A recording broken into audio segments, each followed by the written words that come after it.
मणिपुर के हालात का जायजा लेने मणिपुर दौरे पर विपक्षी सांसदों का प्रतिनिधिमंडल। इंडिया गठबंधन के 16 दलों के 21 सांसद हिंसाग्रस्त इलाकों का करेंगे दौरा। प्रभावित परिवारों से मिलेगा प्रतिनिधिमंडल। 30 जुलाई तक मणिपुर में रहेगा टीम इंडिया का प्रतिनिधिमंडल। दोनों पक्षों के राहत शिविरों में जमीनी स्थिति का आकलन करेंगे। लोगों की समस्याओं के समाधान को लेकर सरकार और संसद को देंगे अपनी राय। दौरे के आखिरी दिन विपक्षी सांसद राज्यपाल अनुसुईया से करेंगे मुलाकात। विपक्ष ने कहा, राज्य के लोगों को देना चाहते हैं संदेश, शांति बहाली के उनके साथ हैं हम।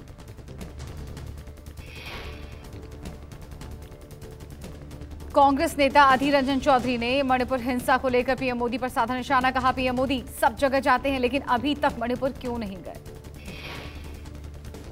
अधीर रंजन चौधरी ने कहा, हम वहां कोई तफ्तीश करने नहीं जा रहे बल्कि मणिपुर के लोगों का दुख बांटने जा रहे हैं। हम उनके साथ खड़े हैं।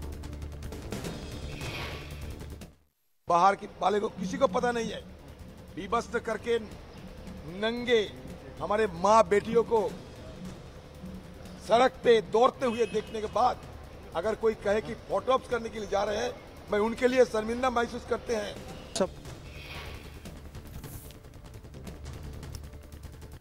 जेडीयू नेता ललन सिंह ने कहा, मणिपुर आज कई महीनों से चल रहा है, वहां शांति बहाल करने की जरूरत है। पीएम मणिपुर को छोड़कर हर मुद्दे पर बोल रहे हैं। मणिपुर दौरे को लेकर आरजेडी सांसद मनोज झा बोले, हम मणिपुर के लोगों को सुनने और उनकी स्थिति को समझने की कोशिश कर रहे हैं। लोगों की पीड़ा हरना एकमात्र उद्देश्य है। सारी कम्युनिटीज, माइतीज हों, कुकीज हों, जो हों, नागा हों, हर समुदाय की पीड़ा को सुनने की कोशिश करेंगे। यही हमारा उद्देश्य है, छोटा सा उद्देश्य है, इसमें और कोई निहितार्थ नहीं है। केंद्र के आरएलडी प्रमुख जयंत चौधरी ने पीएम मोदी पर हमला बोलते हुए कहा, मणिपुर के लोगों का दर्द समझना पीएम की जिम्मेदारी है, लेकिन वो अलग अलग राज्यों में चुनाव प्रचार कर रहे हैं। बहाल करना उसकी जिम्मेदारी, उसकी जवाबदेही सरकार की है, चाहे केंद्र की हो चाहे प्रदेश की हो। हम लोग वहाँ जा रहे हैं, हम लोग रिलीफ कैंप में भी जाएंगे, जो वहाँ पीड़ित हैं उनसे मिलेंगे, उनकी बात समझेंगे, उनकी बात सुनेंगे। विपक्षी सांसदों की 2 दिवसीय मणिपुर यात्रा पर बोले कांग्रेस सांसद गौरव गोगोई। कहा, मणिपुर के लोगों की चिंताओं को संसद के सामने रखना चाहते हैं। मणिपुर के लोगों की चिंताओं को सुनने जा रहे हैं। आने वाले समय में लोकसभा राज्यसभा में उनके मन की चिंता, उनकी मन की आकांक्षाएं, अपने भविष्य को लेके जो उनकी क्या सोच है वो जानने के लिए हम जा रहे हैं और उसी को हम आने वाले सत्र में व्यक्त करें। जेएमएम सांसद महुआ मांझी ने मणिपुर दौरे को लेकर दिया बयान। कहा, हम अपनी आंखों से वहां की स्थिति देखेंगे तो सही आकलन कर पाएंगे, समस्याओं को लेकर सरकार पर दबाव बना पाएंगे। है कि जब हम लोग अपनी आंखों से देखेंगे वहाँ की स्थिति तो हम लोग सही आकलन कर पाएंगे और उनकी समस्याओं का समाधान करने के लिए सरकार पर दबाव भी बना पाएंगे। विपक्षी गठबंधन के मणिपुर दौरे को लेकर आप सांसद सुशील गुप्ता बोले, सरकार मणिपुर को लेकर चर्चा के लिए तैयार नहीं है, पीएम संसद में नहीं आ रहे हैं, ऐसे में मणिपुर दौरे का फैसला लिया गया। केंद्रीय मंत्री अनुराग ठाकुर का विपक्ष पर निशाना। कहा, विपक्ष के लोग पॉलिटिकल टूरिज्म पर निकले हैं, विपक्ष के सांसदों को बंगाल जरूर जाना चाहिए। मात्र दिखावा है जो i.n.d.i.a के कुछ सहयोगी दल जो इस प्लेटफॉर्म के साथ जुड़े हैं वो गए हैं मणिपुर में। राष्ट्रीय शिक्षा नीति की आज 3री सालगिरह। प्रगति मैदान के भारत मंडपम में अखिल भारतीय शिक्षा समागम का किया उद्घाटन। कहा, शिक्षा में देश की दिशा बदलने की ताकत है, शिक्षा से ही देश सफल होता है। और हमारी शिक्षा व्यवस्था भारत की प्राचीन परंपराओं को सहज रही है। आधुनिक साइंस और हाईटेक टेक्नोलॉजी इस फील्ड में भी हम उतना ही तेजी से आगे बढ़ रहे हैं। पीएम मोदी ने कहा, शिक्षा के लिए संवाद जरूरी होता है, विद्या के लिए विमर्श जरूरी होता है। स्कूली शिक्षा के मायने आज बदल रहे हैं। प्रगति मैदान में 12 भाषाओं में 100 किताबों का विमोचन प्रधानमंत्री ने किया। इस दौरान पीएम श्री स्कूलों का भी प्रधानमंत्री ने उद्घाटन किया। एग्जीबिशन हॉल में बच्चों द्वारा लगाई गई प्रदर्शनी का पीएम ने लिया जायजा। आर्टिफिशियल इंटेलिजेंस और रोबोटिक्स के स्टॉल को पीएम ने देखा। बीजेपी ने राष्ट्रीय पदाधिकारियों का किया ऐलान। लिस्ट में 13 उपाध्यक्ष और 8 महामंत्री शामिल। पदाधिकारियों की लिस्ट में यूपी से सबसे ज्यादा नाम। रमन सिंह वसुंधरा राजे राष्ट्रीय उपाध्यक्ष बनाए गए। दुष्यंत गौतम, विनोद तावड़े राष्ट्रीय महामंत्री बनाए गए। सुनील बंसल और संजय बंदी राष्ट्रीय महामंत्री बनाए गए। केंद्रीय उपाध्यक्षों की लिस्ट में यूपी से लक्ष्मीकांत वाजपेयी और विधान परिषद सदस्य तारिक मंसूर को दी गई जगह। झारखंड के पूर्व मुख्यमंत्री रघुवर दास को केंद्रीय उपाध्यक्ष बनाया गया। राष्ट्रीय महामंत्री बनाए गए कैलाश विजयवर्गीय, अरुण सिंह, तरुण चुग भी राष्ट्रीय महामंत्री बनाए गए। संगठन के राष्ट्रीय महामंत्री बने रहेंगे बीएस संतोष। अमित शाह के दक्षिण दौरे का आज दूसरा दिन। शाह ने रामेश्वरम में रामनाथ स्वामी मंदिर में किया दर्शन पूजन। पूर्व राष्ट्रपति अब्दुल कलाम से जुड़े कार्यक्रम में शाह ने की शिरकत। तेलंगाना बीजेपी की कोर कमेटी की बैठक में हिस्सा लेने हैदराबाद जाएंगे शाह। राज्य में बीजेपी के कामकाज की करेंगे समीक्षा। शाह ने कल एनएमएन मक्कल को हरी झंडी दिखाकर किया था रवाना। आज से जयपुर में शुरू होगा 3 दिवसीय शिखर सम्मेलन। ये सम्मेलन G20 के सहभागी समूह सिविल 20 का होगा। सम्मेलन में राजनाथ और सीएम गहलोत भी हिस्सा लेंगे। सम्मेलन में 700 से ज्यादा प्रतिनिधि शामिल होंगे, जिनमें दुनिया भर के सामाजिक संगठन, प्रसिद्ध संस्थानों के विशेषज्ञ और G20 के अधिकारी भी शामिल हो रहे हैं। शिखर सम्मेलन में 16 कार्य समूहों की तैयारी की गई। नीतिगत सिफारिशें प्रस्तुत की जाएंगी, जिन्हें पिछले 8 महीनों में विचार विमर्श के बाद तैयार किया जाएगा। G20 शिखर सम्मेलन का समापन समारोह 31 जुलाई को होगा, जिसमें पूर्व मुख्यमंत्री वसुंधरा राजे और राजस्थान के राज्यपाल कलराज मिश्र शामिल होंगे। दिल्ली के प्रगति मैदान में आज से बुक फेयर का आयोजन। राष्ट्र निर्माण में पुस्तक की थीम पर होगा ये बुक फेयर। आज से 2 अगस्त तक चलेगा पुस्तक मेला। प्रगति मैदान के हॉल नंबर 11 और 12 में लगा है पुस्तक मेला। इस बार पुस्तक मेले में लोगों के लिए एंट्री पूरी तरह से फ्री रखी गई है। पुस्तक मेले में G20 से लेकर आजादी की 75 अमृत महोत्सव की भी झलक देखने को मिलेगी। मेले में सेल्फी पॉइंट, खान पान के स्टॉल, पुस्तक के साथ साथ सांस्कृतिक कार्यक्रम, सम्मेलन का भी आयोजन होगा।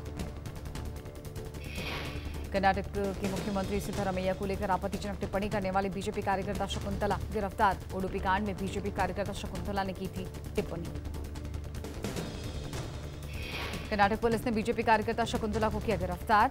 शकुंतला ने एक कांग्रेस नेता के ट्वीट को शेयर कर कहा, बीजेपी उडुपी मामले को राजनीतिक हथियार के तौर पर कर रही है इस्तेमाल। भारतीय कुश्ती महासंघ के निवर्तमान अध्यक्ष बृजभूषण शरण सिंह ने WFI चुनावों को लेकर 30 जुलाई को बैठक बुलाई है। बैठक में चुनाव लड़ने वाली समिति के सदस्य तय किए जाएंगे। यूपी के रामपुर MP MLA कोर्ट ने दिया अब्दुल्ला आजम को झटका। 2 जन्म प्रमाण पत्र मामले में बहस के लिए समय देने की अब्दुल्ला की अपील खारिज। 2019 में दर्ज किए केस पर 1 अगस्त को अंतिम बहस। प्रधानमंत्री नरेंद्र मोदी ने गांधीनगर के महात्मा मंदिर में सेमिकॉन इंडिया प्रदर्शनी का निरीक्षण किया। महात्मा मंदिर में पीएम मोदी ने सेमिकॉन इंडिया 2023 का उद्घाटन किया। मणिपुर की जारी हिंसा और तनाव के खिलाफ दिल्ली में प्रदर्शन। कुकी समुदाय ने जंतर मंतर पर अपनी सुरक्षा की मांग को लेकर प्रदर्शन किया। पाकिस्तान के बलूचिस्तान के निर्वासित नेता नाइला कादरी ने हरिद्वार में की गंगा पूजा। इस मौके पर उनके साथ जूना अखाड़े के महामंडलेश्वर स्वामी यति नरसिम्हानंद सरस्वती भी मौजूद रहे। जम्मू कश्मीर में भारी बारिश के बाद गांदरबल में बादल फटा। पानी का तेज बहाव लोगों के घरों में घुसा। बादल फटने के बाद सैलाब के साथ आए मलबे से कई घर क्षतिग्रस्त। प्रशासन ने राहत बचाव कार्य शुरू किया। सांबा में ह्यूमन चेन बनाकर दरिया पार करने का वीडियो आया सामने। गांव को जाने के लिए जान जोखिम में डालकर दरिया पार करने को लोग हुए मजबूर। बरसात के मौसम में बढ़ जाता है दरिया का जलस्तर। दरिया पर ब्रिज नहीं बने होने से सुब ब्लॉक में मेमेलिया गांव के लोग रोजाना ऐसे ही दरिया पार करने को मजबूर हैं। उत्तरकाशी जिले के धसड़ा गांव में भूस्खलन का खतरा। डिजास्टर मैनेजमेंट की टीम ने इलाके का जायजा लिया। उत्तरकाशी में भारी बारिश के बाद दरक रहे पहाड़। भटवाड़ी ब्लॉक में पहाड़ों से गिर रहा है मलबा। जम्मू कश्मीर के रियासी में फिर हुआ लैंडस्लाइड। बुदल महोर रोड पर हुआ भूस्खलन। पहाड़ दरकने की दिखी हैरत अंगेज तस्वीरें। पलक झपकते ही पहाड़ का बड़ा हिस्सा टूटा। महाराष्ट्र में भारी बारिश के बाद बांध का जलस्तर बढ़ा। इराई बांध से छोड़ा गया पानी निचले इलाकों में भी भरा। बांध के पानी से चंद्रपुर के पठानपुरा का आवासीय क्षेत्र हुआ जलमग्न। पूरा इलाका तालाब में तब्दील। लोगों की मुसीबतें बढ़ी। अमरावती में भारी बारिश और बाढ़ से खेती बर्बाद। ग्रामीणों का आरोप, कोई भी अधिकारी फसलों के नुकसान का आकलन करने के लिए नहीं पहुंचा। लगातार 6 दिनों से हो रही बारिश से बने बाढ़ जैसे हालात। खेतों में पानी भरने से 1,42,612 एकड़ फसल प्रभावित। खेती का पंचनामा नहीं होने से किसानों में नाराजगी।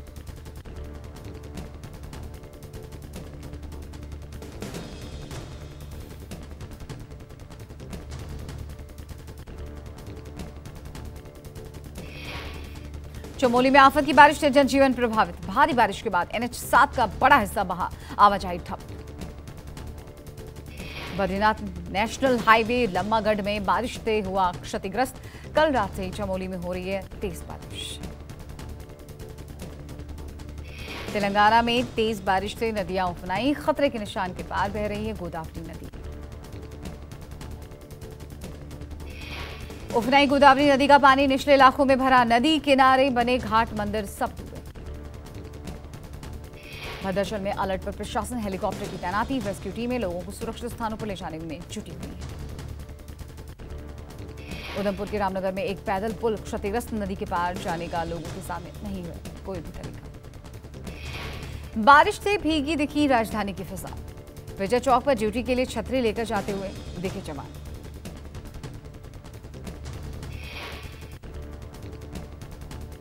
जयपुर में जमकर बरसे बादल। मूसलाधार बारिश से शहर के कई हिस्सों में भारी जल जमाव।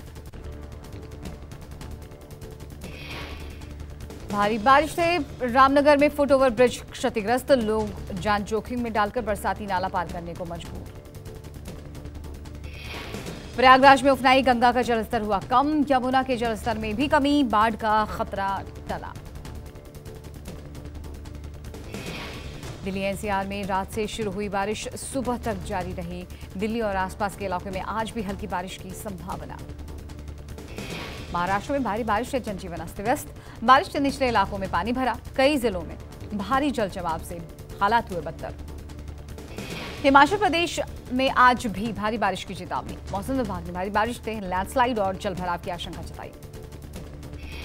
हिमाचल प्रदेश में NH 5 पर लैंडस्लाइड से सड़कों पर आया मलबा। शिमला और किन्नौर जिले को जोड़ने वाले हाईवे पर आवाजाही ठप है। उत्तर प्रदेश, बिहार, झारखंड, छत्तीसगढ़, पश्चिम बंगाल और मध्य प्रदेश में आज से 31 जुलाई तक तेज बारिश की आशंका। मौसम विभाग ने दिल्ली, महाराष्ट्र और हिमाचल प्रदेश में बारिश का येलो अलर्ट जारी किया। 6 राज्यों में भारी बारिश का अलर्ट। बुल्ढाना में यात्रियों से भरी ट्रैवल्स बसों की जोरदार टक्कर हुई। 6 यात्रियों की मौत। 20 से 25 यात्री घायल। बढ़ सकता है हादसे में मौत का आंकड़ा। हादसा तड़के सुबह मलकापुर शहर के पास नेशनल हाईवे 6 पर हुआ है। एक बस में 12 तीर्थयात्री सवार थे, जबकि दूसरी बस में नागपुर से नासिक जा रही थी। पाकिस्तान से आई सीमा हैदर और उसका प्रेमी सचिन मीणा पिछले 2 दिनों से लापता हैं। ग्रेटर नोएडा के रबुपुरा में सचिन के पिता का बयान। पूछताछ के लिए दोनों को अपने साथ ले गई थी पुलिस। राजस्थान के जयपुर में सीमा पार अपने प्रेमी से मिलने जा रही युवती गिरफ्तार। अरेस्ट हुई लड़की 3 साल पहले अपनी बुआ के साथ पाकिस्तान से ही आई थी। बिना वीजा पासपोर्ट के रह रही लड़की से पूछताछ में जुटी पुलिस। पाकिस्तानी मूल की लड़की ने बताया कि लाहौर के एक युवक से सोशल साइट के जरिए हुई थी दोस्ती। बस में अकेले आ रही लड़की का एयरपोर्ट पहुंचने वाले 2 लड़कों से पूछताछ। बुआ से झगड़े के बाद लड़की श्रीमाधोपुर से भागकर सीकर में रह रही थी। यूपी के अलीगढ़ में एक शख्स ने अपनी पत्नी पर आतंकी गतिविधियों में शामिल होने का शक जाहिर किया। ISI एजेंट होने का शक है। सिराज अली ने पुलिस से शिकायत में अपनी पत्नी की गतिविधियों को संदिग्ध बताया। सिराज अली और उसकी पत्नी हसीना की दोस्ती सोशल मीडिया पर 3 साल पहले हुई थी। पत्नी ने पति के आरोपों को बताया गलत। फिलहाल नोएडा में रह रहा है दंपति। ओडिशा में सैंड आर्टिस्ट सुदर्शन पटनायक ने बनाया 15 फीट लंबा बाघ। विश्व दिवस के मौके पर अवसर पर पटनायक ने दिखाई हाथों की अद्भुत कारीगरी। अमरोहा में पेट्रोल पंप पर बाइक को पेट्रोल से धोने का वीडियो वायरल। पुलिस ने मामले में 2 लोगों को गिरफ्तार किया। मुंबई पुलिस ने छोटा शकील गिरोह के शूटर लईक अहमद फिदा हुसैन नाम के शूटर को अरेस्ट किया। ठाणे रेलवे स्टेशन से पकड़ा गया 50 साल का लईक हत्या के मामले में था वांटेड। दिल्ली पुलिस ने कुख्यात गोगी गैंग के 3 बदमाशों को किया गिरफ्तार। अरेस्ट बदमाशों से कई कांड के खुलासे होने की संभावना। दिल्ली पुलिस ने चाइनीज मांझा बेचने वाले एक दुकानदार को किया गिरफ्तार। जाफराबाद इलाके में गिरफ्तार दुकानदार के पास से पुलिस ने मांझे के 180 रोल जब्त किए। गो फर्स्ट ने 30 जुलाई तक रद्द की सभी उड़ानें। एयरलाइंस ने जल्द बुकिंग शुरू कर देने का भरोसा दिया है। कंपनी ने ट्वीट कर दी जानकारी। म्यूचुअल फंड इंडस्ट्री के लिए बड़ा कदम। वित्त मंत्री निर्मला सीतारमण ने लॉन्च किया corporate bond repo rate platform.